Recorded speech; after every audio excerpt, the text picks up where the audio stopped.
빛을 따라서. 빛을 따라서 매주 화요일 이 시간에는 서대문교회 최종태 목사님께서 말씀 전하십니다.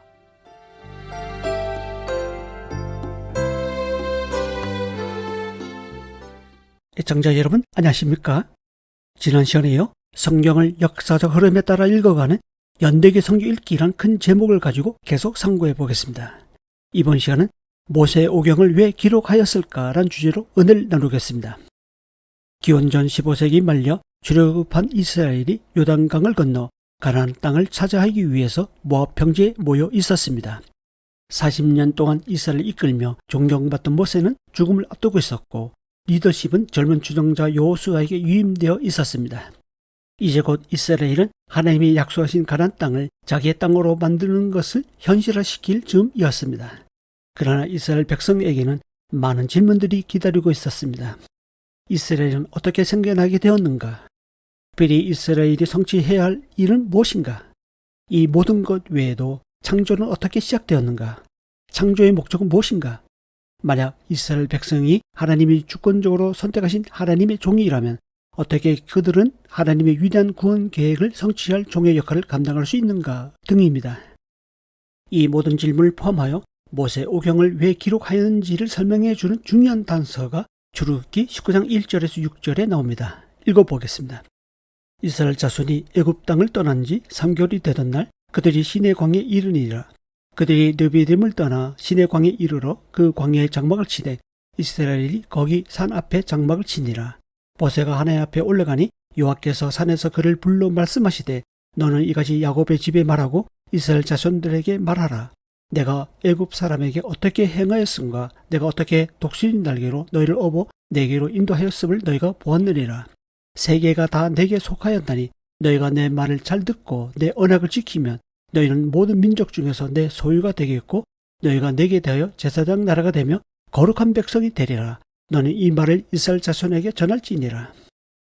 이 말씀에서 모세는 이스라엘 백성에게 두 가지의 목적을 이야기해 주고 있습니다. 첫 번째 목적은 이스라엘을 왜 애굽 노예에서 불러내어 시내 산으로 인도하였는지에 대한 것으로 창세기 1장에서 출애굽기 19장 6절까지 내용입니다. 두 번째는 앞으로 왜 가나안 땅으로 그들 인도해야 하는지에 대한 것으로 이 이후 출애굽기 19장 7절부터 민수기 10장 10절까지 이스라엘이 약속의 땅에 들어가서 어떻게 살아야 하는지 설명합니다. 그리고 난 후 민수기 10장 10절 이후에서 텐트를 걷고 약속의 땅으로 출발합니다. 먼저 이스라엘이 왜 약속의 땅에 들어가야 하는지에 대한 목적을 상고해 보겠습니다. 출애굽기 19장에서 모세는 시내산에 도착한 이스라엘에게 우리가 어떻게 여기까지 오게 되었는가를 설명합니다. 그리고 왜 약속의 땅에 들어가서 살아야 하는가에 대한 당위성을 설명합니다. 그러기 위해서는 먼저 이스라엘의 정체성이 무엇인지 일깨워주는 것이 필요했고 이스라엘이 어떻게 생겨나게 되었는지 알려주어야 했습니다. 그래서 모세는 창세기 1장부터 시작해서 출애굽기 19장 6절까지 이스라엘의 역사를 거꾸로 올라가면서 설명합니다. 이러한 이유로 창세기를 기록해야만 했던 것입니다. 창세기는 진화론자를 반대하기 위해 기록된 것이 아닙니다. 창세기의 기록 목적은 이스라엘의 정체성과 그 뿌리가 어디에 기인했는지를 설명하는 데 있습니다. 그래서 구전으로 전해 내려오던 고대 이야기를 모아 성령님의 감동하심으로 집필하게 된 것입니다. 출바벨론 할 때도 같은 맥락입니다. 출바벨론 할 당시 기록한 성경이 역대기 상하입니다. 역대기상 1장에서부터 시작하여 무려 10장에 걸쳐 족보가 나옵니다. 이 족보는 아담에서부터 시작하는데 이것은 이스라엘의 정체성이 어디에서부터 기인하는지 잘 보여줍니다. 이스라엘의 뿌리가 어디에서부터 시작하였을까요? 창세기 1장에 의하면 바로 하나님이십니다. 하나님께서 자기 형상, 곧 하나님의 형상대로 사람을 창조하시고 복을 주셨습니다. 어떤 복이냐 하면 생육하고 번성하는 복, 땅을 정복하는 복, 모든 생물을 다스리는 복입니다. 그러나 최초의 사람 아담과 하와는 하나님의 주권을 거부했습니다. 그 결과로 죄가 세상에 들어왔고 그 죄는 사람들을 무질서하게 만들었습니다. 사람들이 하나님의 다스림에서 점점 더 벗어나게 된 것입니다. 그러자 하나님은 세상 가운데서 한 사람, 곧 아브라함을 불러내어 복, 땅, 자손에 대한 약속을 하십니다. 하나님 나라의 모습을 모델로 보여주시고자 했던 것입니다. 그 한 사람은 야곱 가족 70여 명으로 늘어났고 400여 년 동안 애굽에서 머물면서 큰 민족을 이루게 되었습니다.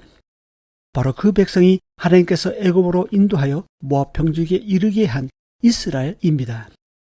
모세가 이스라엘 백성에게 어떤 목적으로 약속의 땅에 들어가서 살아야 하는지 그 정체성을 설명하기 위해 기록한 것이 곧 모세오경입니다. 이스라엘 민족의 정체성은 곧 택감을 받은 하나님의 특별한 소유로서 만민을 하나님께로 인도하는 제사장의 나라요, 하나님 나라의 백성으로서 거룩하게 사는 것입니다. 두 번째, 이스라엘이 약속의 땅에 들어가서 어떻게 살아야 하는지에 대한 목적을 상고해 보겠습니다. 출애굽기 19장 7절에서 민수기 10장 10절까지 이스라엘이 약속의 땅에 들어가서 무엇으로 어떻게 살아야 하는지를 설명합니다. 그것은 곧 하나님을 예배하며 여호와의 율법에 순종하면서 사는 것입니다.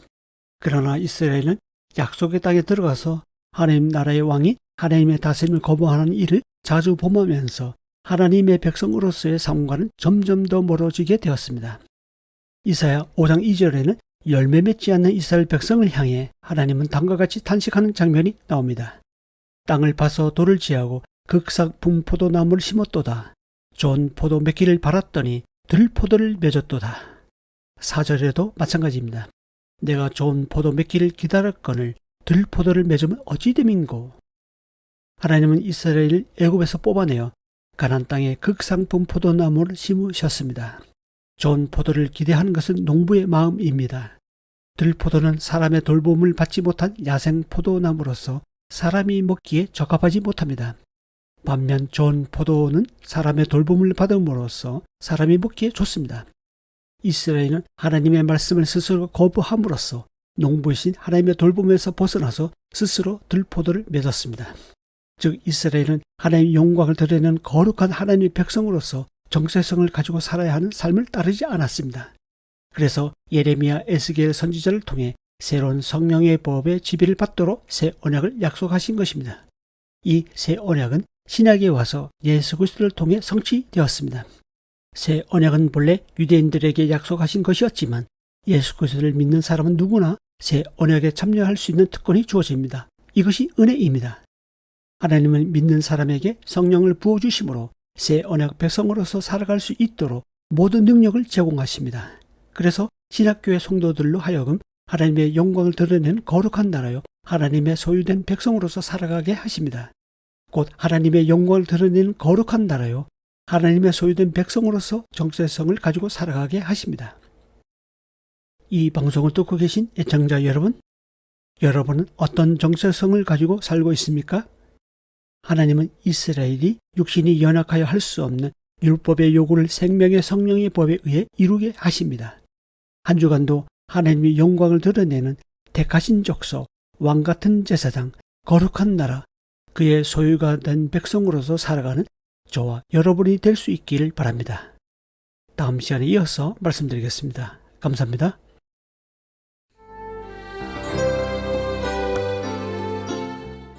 빛을 따라서 지금까지 서대문교회 최종태 목사님께서 말씀 전하셨습니다.